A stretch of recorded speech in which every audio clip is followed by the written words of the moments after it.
ካለን ቅርበት ካለን ፍቅር ተነስቼ በፍጹም ከሱ እንደዚህ አይነት ምላሽን ለደቂቃ እንኳን አላሰብኩም።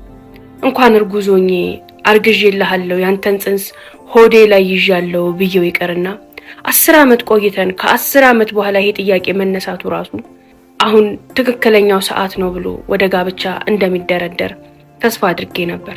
ምክንያቱም እኔና እሱ እንድንጋባ ብዙ መስዋዕትነት ከፍያለሁ።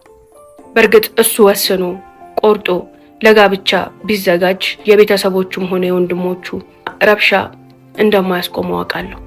መቸገር ነው፣ ሌላ ምንም አይመጣም። ለኔ ደግሞ ፍቅራችን ትዳራችን ከችግርም ከሁሉ ነገር በላይ ነው ብዬ አስባለሁ። የሥራ ሰው ነው፣ ሰው ይወደዋል።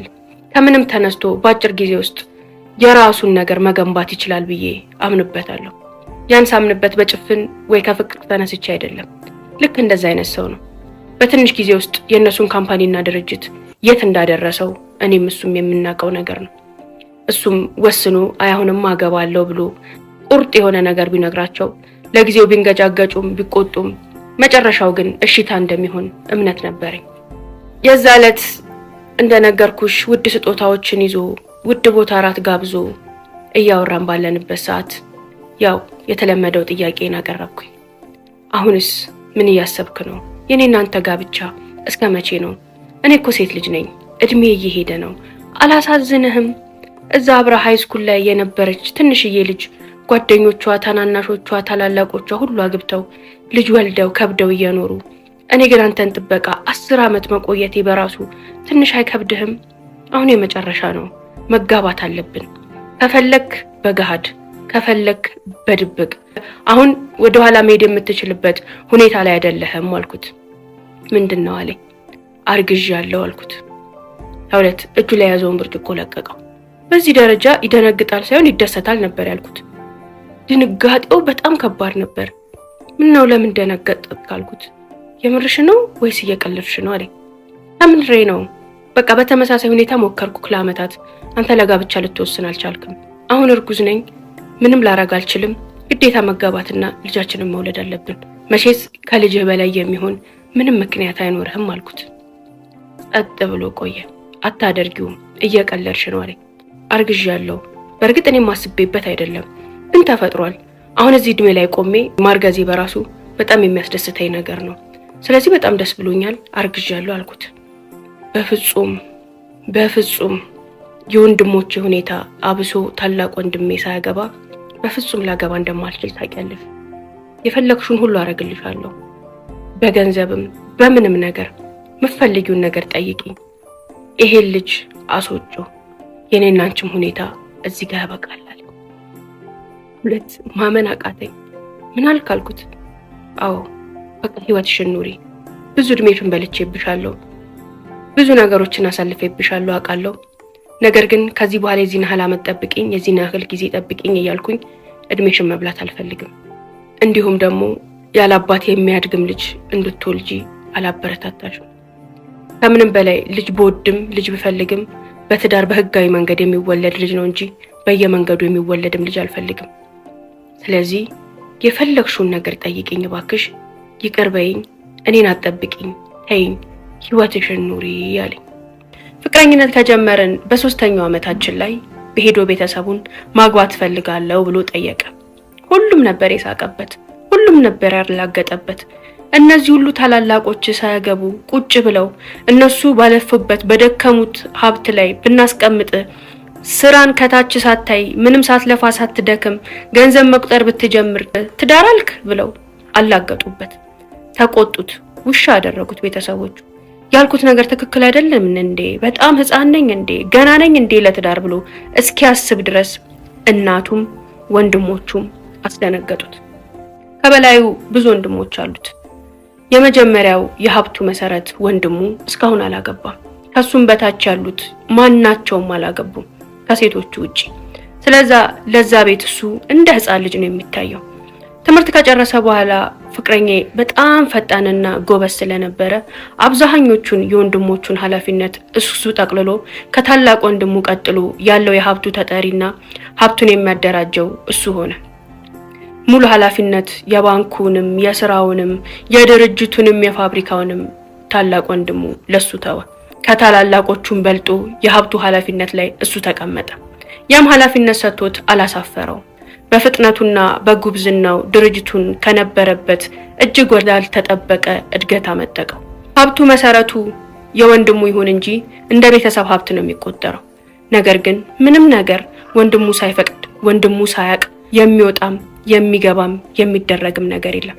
ሁሉም ቤተሰብ ተሰብስቦ ወንድሙ ባደራጀው ስራ ላይ ይሰራል። ማናቸውም ግን የኔ የሚሉት ምንም ነገር የላቸው። አንድ ነገር ቢሉ ሁሉን ነገር ይነጠቃሉ። ያኔ ፍቅረኛዬም እንደዛ ነበር የተደረገው። ገና የትዳር ሐሳብ ሲያነሳ ወጠጤነ ዱርዬነ ተብሎ ከኃላፊነቱ ተነሳ።